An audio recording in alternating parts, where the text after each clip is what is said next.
Boa noite, novamente, a todos e a todas.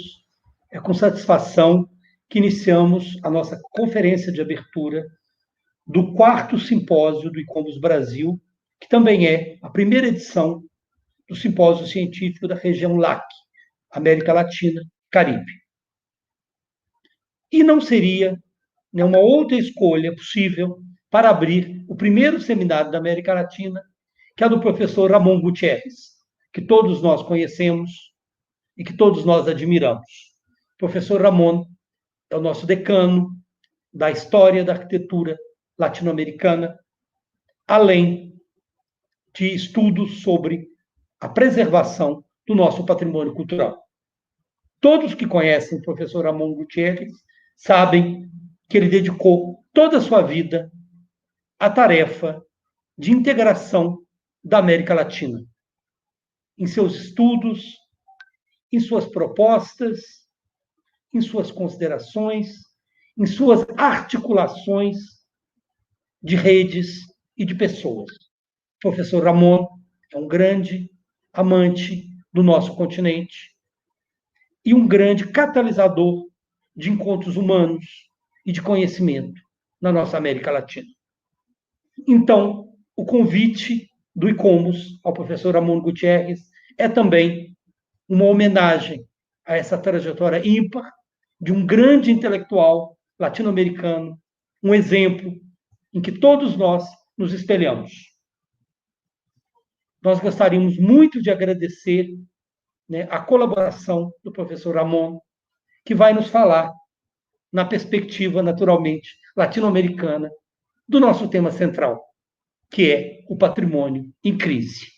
Muito obrigado. Então, vou passar imediatamente a palavra para o nosso querido amigo, professor Ramon Gutierrez. Professor Ramon, con la palabra. Muchísimas gracias, Leo. Muchísimas gracias a todos los compañeros del ICOMOS de Brasil y de América Latina.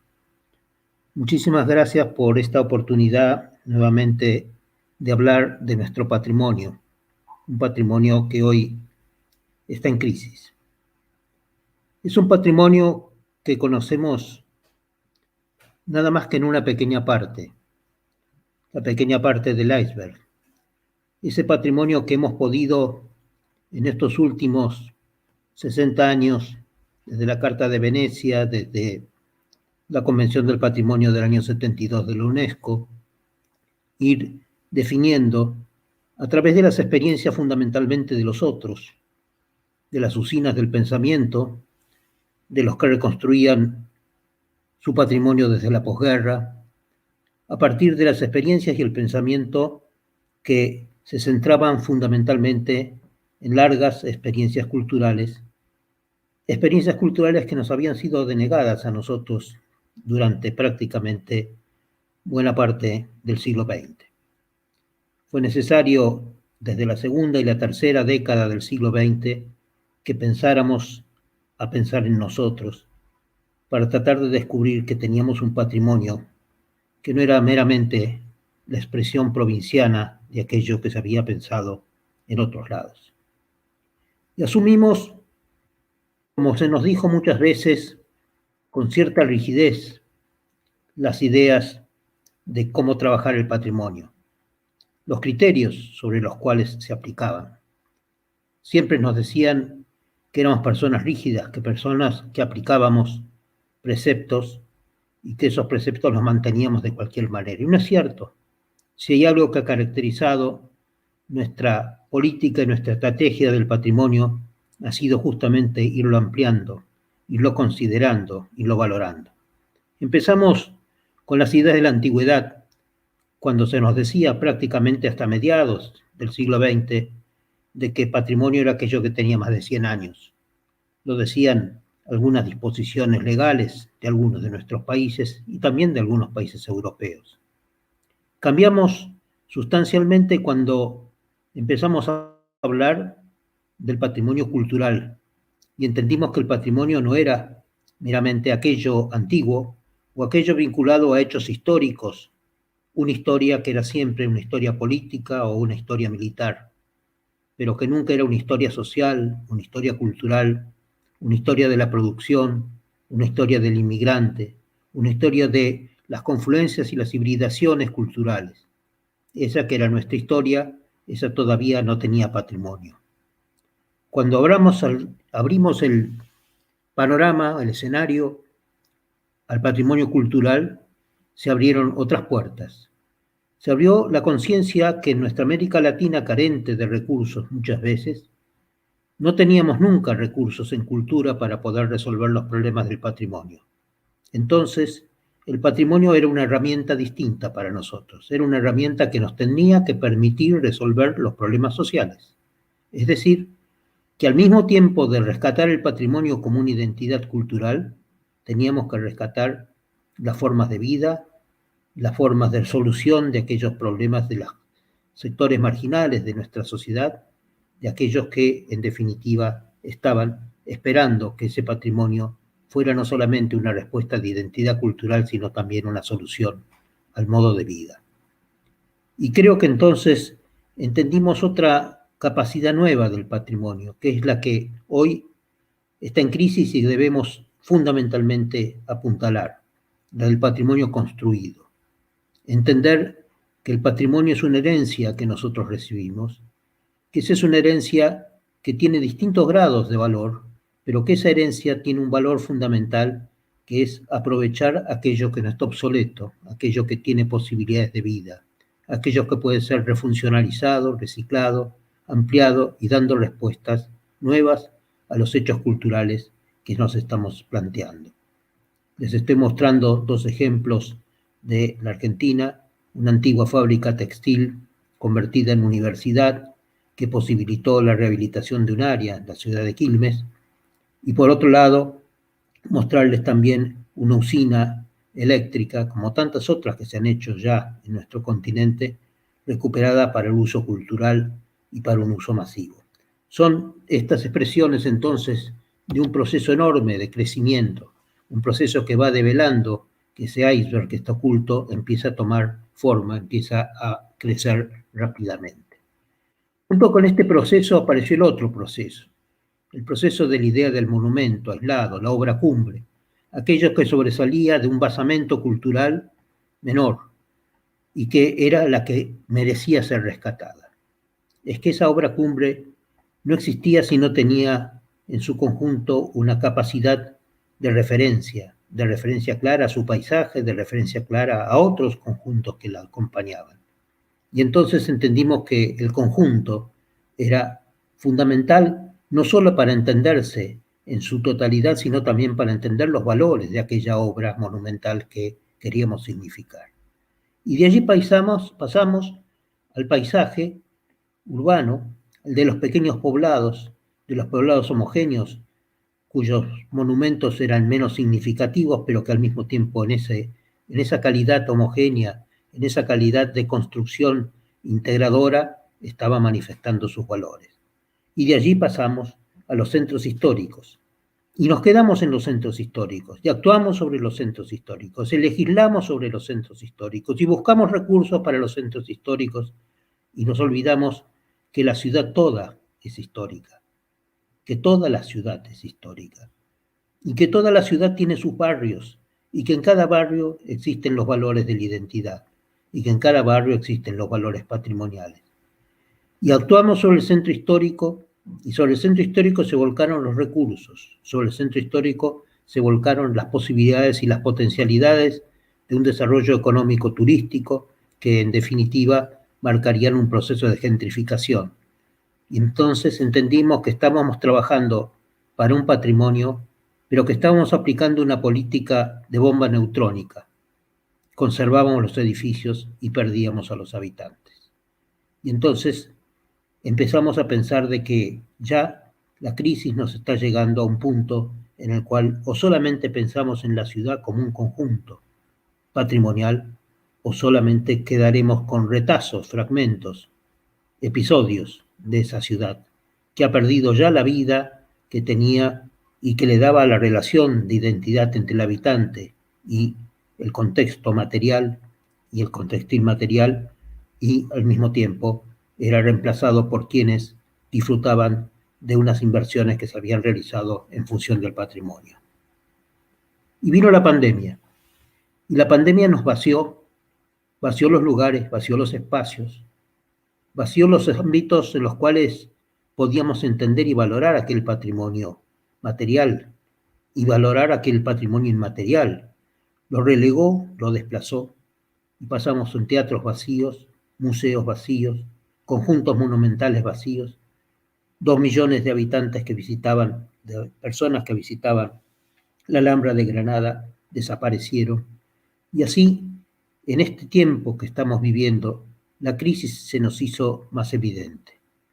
Habíamos trabajado mucho para resolver los problemas económicos de la conservación del patrimonio y habíamos conservado parte de ese patrimonio material, pero al mismo tiempo no lo habíamos desprendido de aquella realidad de la presencia y de la participación de la gente. Porque aquel patrimonio era un patrimonio que también había tenido el problema del turismo. El turismo había aportado sin duda a la valoración de ese patrimonio, había posibilitado sin duda rescates del patrimonio, pero también había generado otro tipo de realidades distorsivas, porque el patrimonio cultural se convertía en un objeto de consumo, y un consumo para terceros, que lo entendían simplemente como consumo, no lo entendían como un modo de vida cotidiana, no lo entendían como un modo de relación con sus formas de producción y de calidad de vida presente, y entonces perdimos esa naturaleza que tenía ese patrimonio que se vio invadido, o lo vimos claramente dañado por un turismo que consumía y destrozaba, que no se preocupaba por el mantenimiento de ese patrimonio, porque aquellos que se habían ocupado durante siglos del mantenimiento del patrimonio ya no estaban cerca o no estaban viviendo junto a ese patrimonio. Y al mismo tiempo, los grafitis, y de esto lamentablemente en Brasil saben bastante, llegaron a las piedras incaicas, llegaron a aquellos lugares que nunca debieron ser objeto de esa actitud conflictiva. Pero tenemos otros problemas también del patrimonio. Los problemas del patrimonio histórico, cultural que nos quedaban y que queríamos rescatar. Pero eran patrimonios que también no éramos capaces de generarle actividades, no éramos capaces de generarle usos, no éramos capaces de generarle funciones.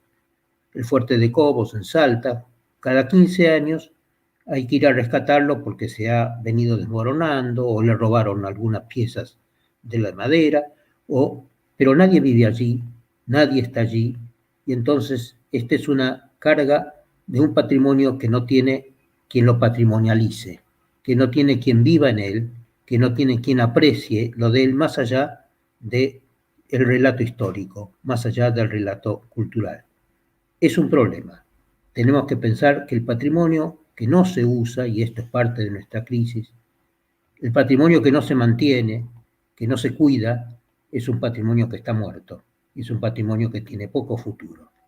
O aquel patrimonio que se inventa, como podemos ver en la casa del Greco en Toledo, que nunca vivió el Greco allí, y que ha sido restaurado, convertido en museo, vuelto a restaurar, es decir, inversiones que realizamos en un patrimonio que no es el patrimonio que debía ser.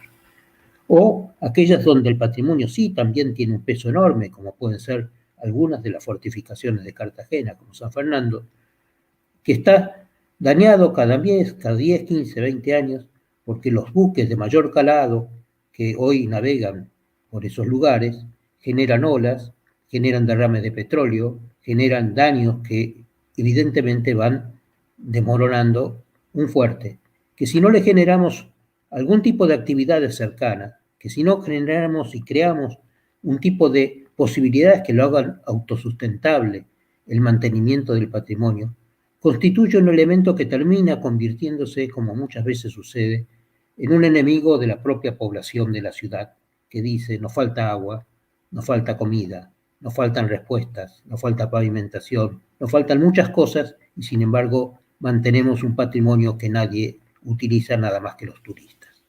Es decir, tenemos que revisar nuestras propias estrategias y nuestras propias políticas. hemos aplicado generalmente las estrategias y las políticas que vinieron de otros contextos, contextos que no siempre tienen las mismas características que los nuestros. Entre nuestros problemas está también la grandilocuencia, el simbolismo, y esto es muy latinoamericano, es muy nuestro, tenemos que reconocerlo. Arriba tenemos la casa donde nació Bolívar. Bueno, la casa donde nació Bolívar es la del extremo, pero claro, hoy ya tiene 3 casas Bolívar. No sabemos si nació descuartizado o si realmente era poco loable el hecho de que hubiera nacido Bolívar en una pequeña casa del periodo colonial.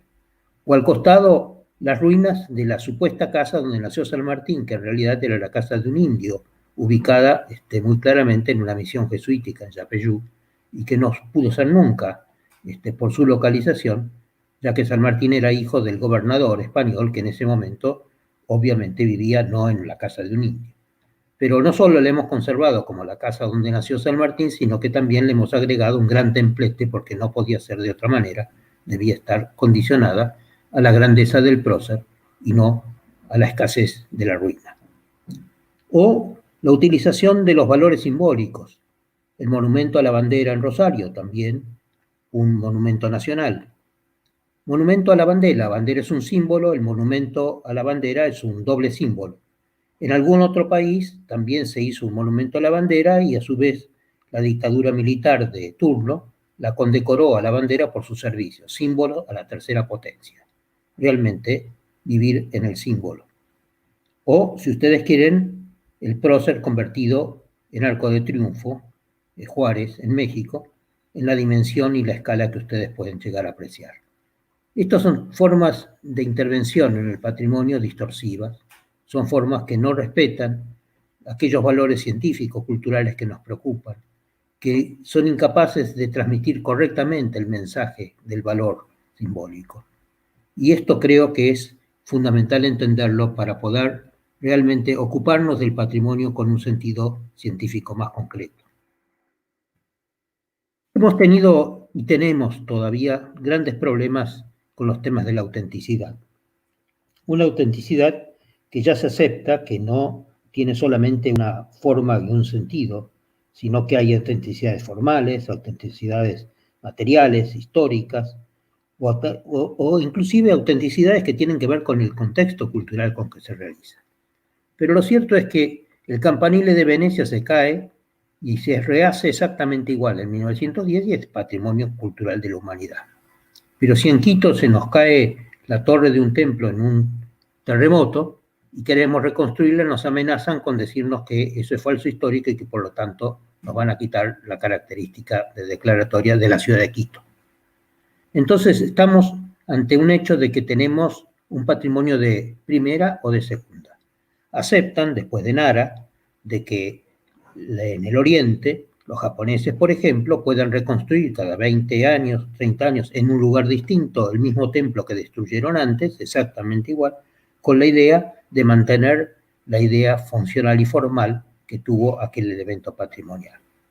Pero no nos reconocen de que ese puente incaico que se hizo así hace 500 años y que lo sigue haciendo las comunidades indígenas cada 15, 20 años cuando tienen que cambiar los elementos de la misma traza del puente, puede ser un puente que es una permanencia con cambio, es decir, que existe una capacidad de recrear hoy aquello que fue y que sigue teniendo el mismo uso, la misma función.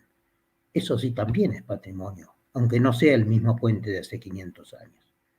Y esto se explicaría mucho mejor cuando analizamos ahora la reconstrucción del Palacio Real en Berlín, en Alemania, que está costando más de 500 millones de dólares o de euros, y que nos está señalando muy claramente una cosa notable.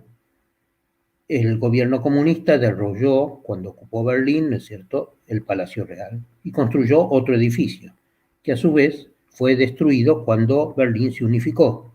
Y ahora, en un país que es una república, creamos un Palacio Real que por supuesto tendrá la forma del antiguo Palacio Real, pero será utilizada para otras cosas que no tienen nada que ver con un reinado que no existe. Para esto no hay problema, para esto hay recursos y se supone que es recuperar la memoria. no entendemos bien qué tipo de memoria es la que estamos recuperando. El otro problema que tenemos es nuestro problema, el problema de nosotros arquitectos, de nosotros personas dedicadas a la tarea del patrimonio. Nosotros, creo yo, estamos equivocados o nos hemos equivocado en algunas cosas y es importante que las veamos y las analicemos. Una de ellas es que creo que nosotros estamos en condiciones claramente de poder definir lo que es un objeto de valor cultural.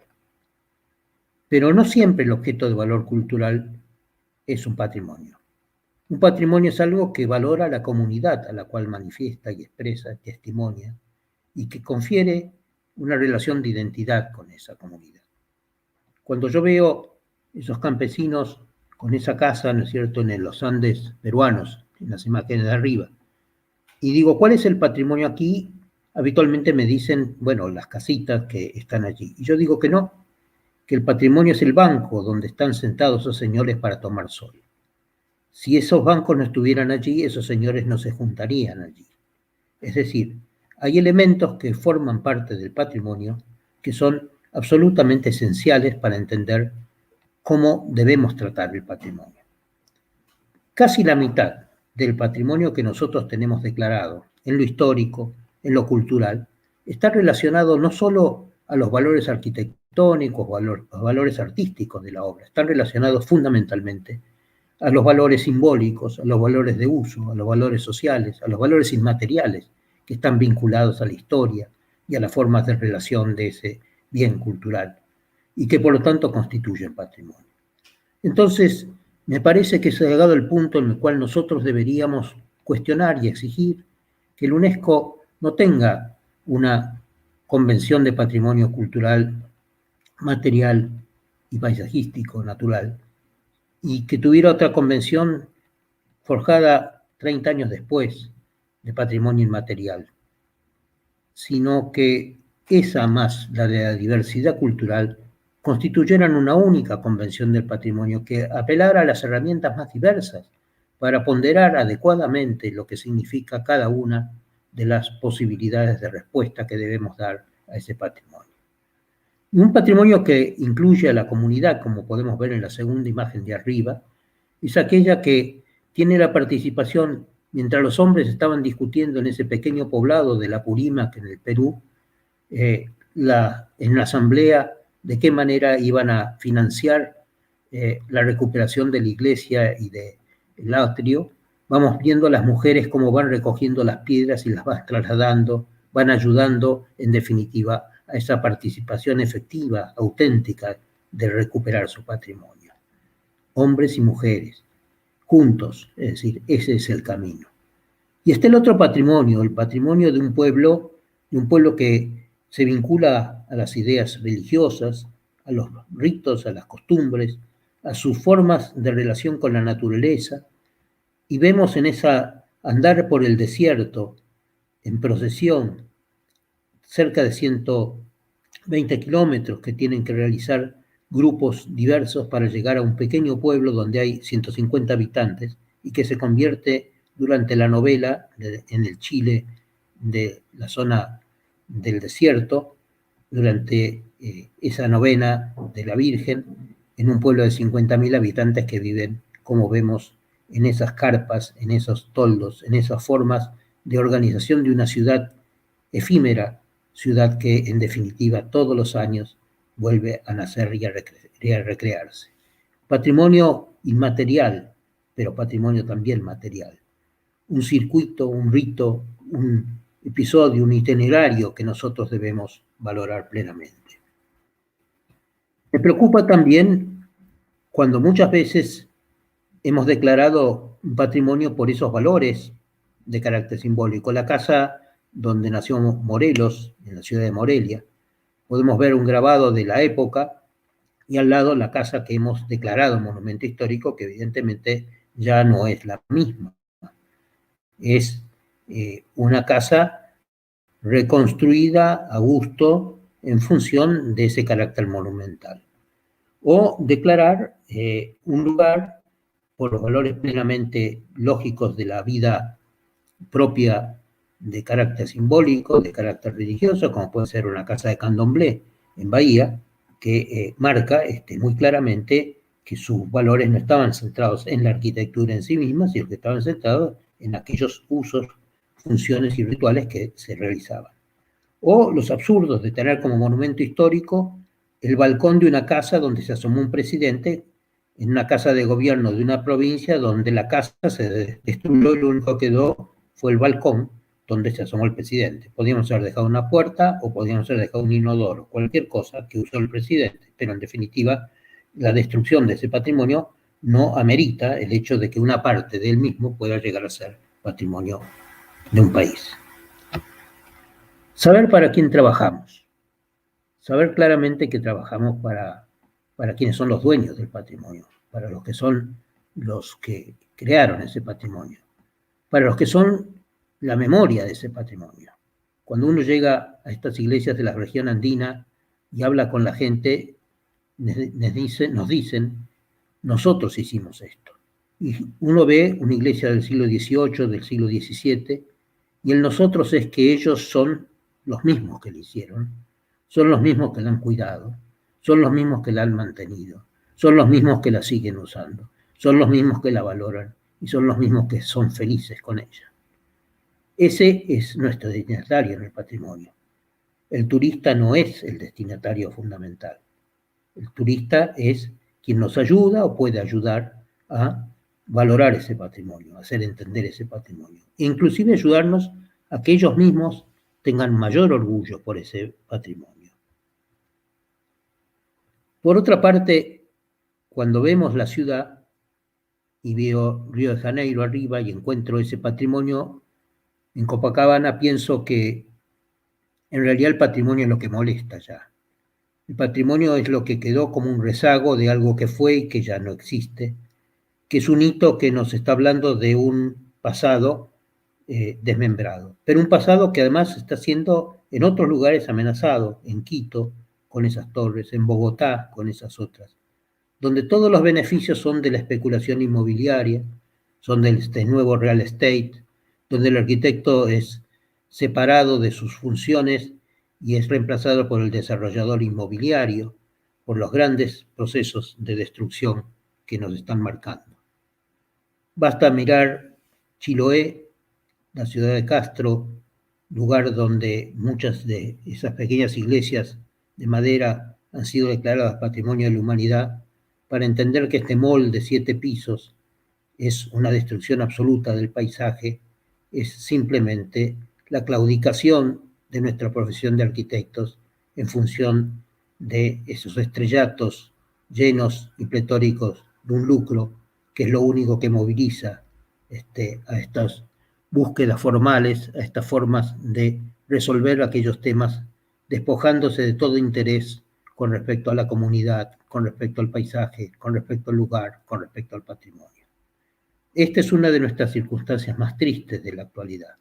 Si nosotros no somos capaces de frenar esta falta de criterio, esta pérdida de sentido social, si seguimos pensando que creando formas que a veces ni siquiera tienen funciones definidas, dan para ser usadas para una cosa o por otra, si seguimos pensando que nuestra cultura arquitectónica es una cultura de estos objetos efímeros, de estos objetos que en definitiva lo único que pretenden es la alta rentabilidad, nuestro patrimonio está en crisis y nuestro patrimonio evidentemente tendrá muy difícilmente alternativas.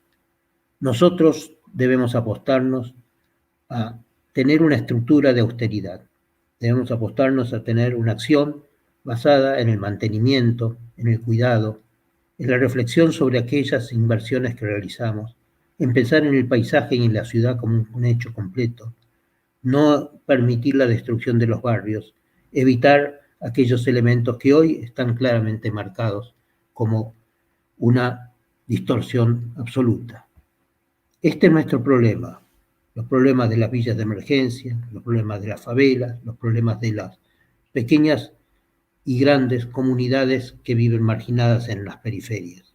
Mientras construimos estos lugares de lucro como Panamá, en torres que jamás terminarán de habitarse, en hechos que son simplemente lavado de dinero, de promoción, en definitiva, de tecnologías y de una búsqueda insaciable de lucro que deja muy poco espacio para el patrimonio.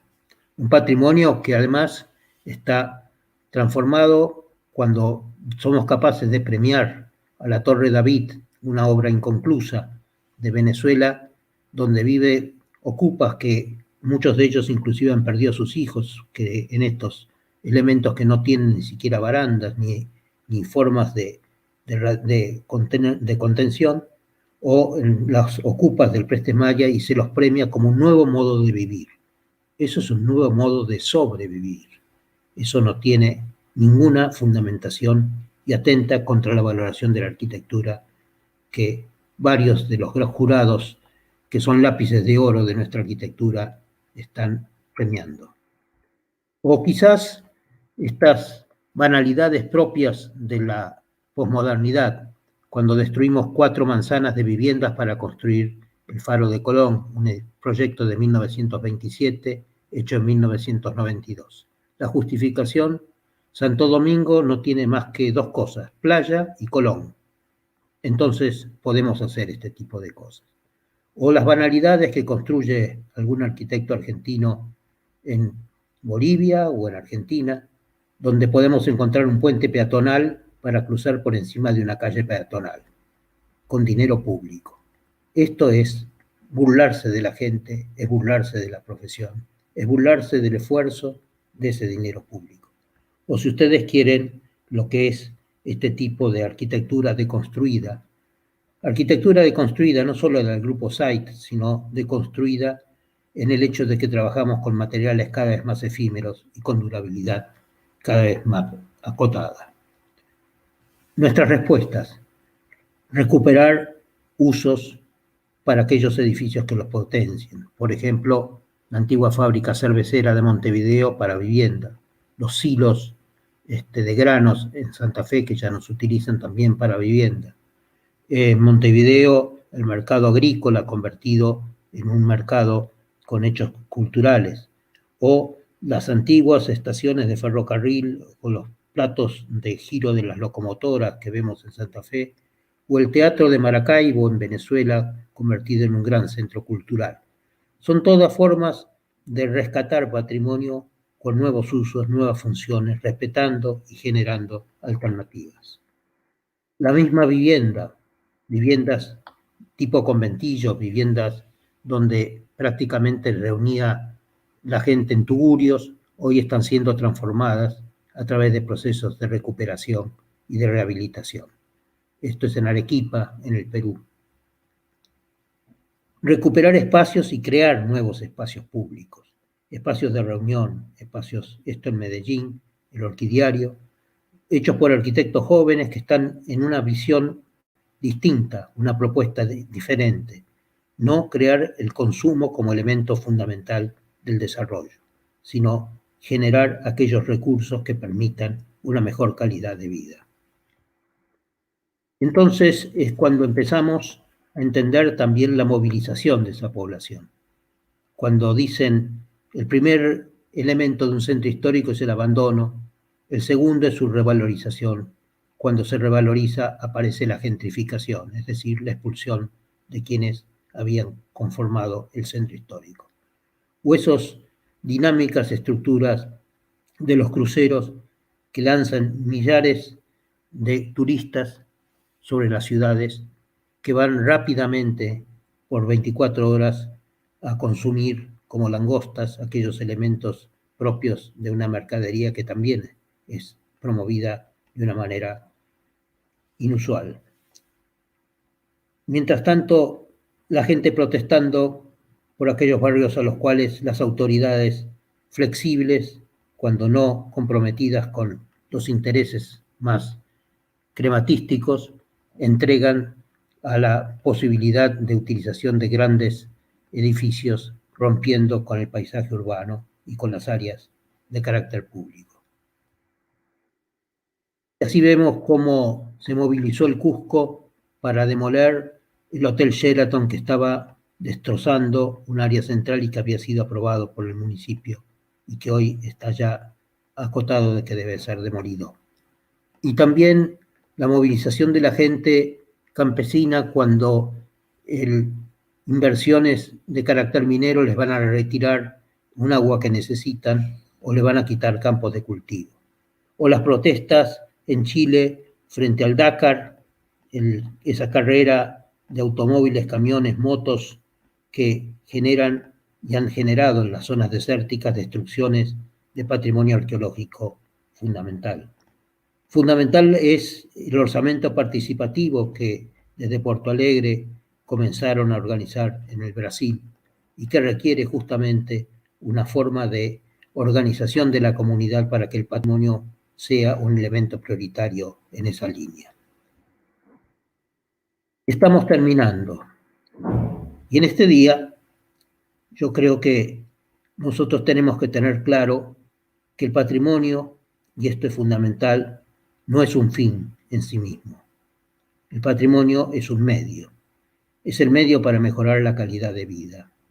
Es el medio para dar identidad a nuestros pueblos. Es el medio por el cual nosotros podemos utilizar dignamente aquellos elementos que hemos recibido en herencia. Es el medio por el cual América Latina pensará su patrimonio a partir de su propia realidad y no a partir de las transformaciones que surgen en otros lados y que se quieren aplicar como receta en nuestros propios problemas. Es un medio que en definitiva nos permite evitar estas destrucciones, priorizando el automóvil, esto es en Cochabamba, en Bolivia, destrucción de casas del 18, del 19, del 20, para abrir avenidas, para generar, en definitiva, elementos que hoy la misma pandemia nos pone en crisis. Hoy la tendencia al traslado de buena parte de la población de áreas urbanas hacia la periferia, buscando lo que se ha perdido en calidad de vida, está marcando una nueva mirada, una nueva realidad. Empecemos a mirarla desde el patrimonio. Muchas gracias. Espero que este mensaje les llegue.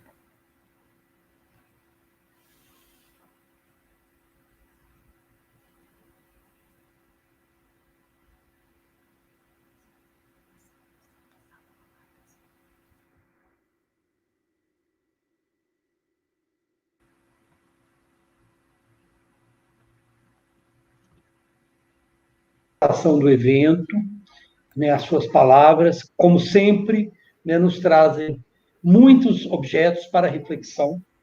Né? Eu acho que é muito importante nós retomarmos, né, as diversas facetas da crise e percebermos que muitas das coisas que hoje nós identificamos, elas já estavam aí.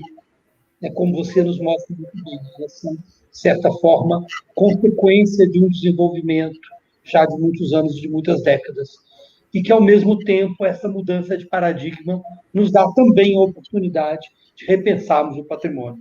Então, mais uma vez, em nome da organização do evento, gostaria muito de agradecer a sua presença aqui, né? Agradecer a todos que nos assistiram até agora e convidá-los a se unir a nós amanhã, a partir das 9h30, quando vamos estar rediscutindo a questão da gestão do patrimônio mundial. Então, muito obrigado, Ramon, muito obrigado a todos e uma boa noite. Muchas gracias.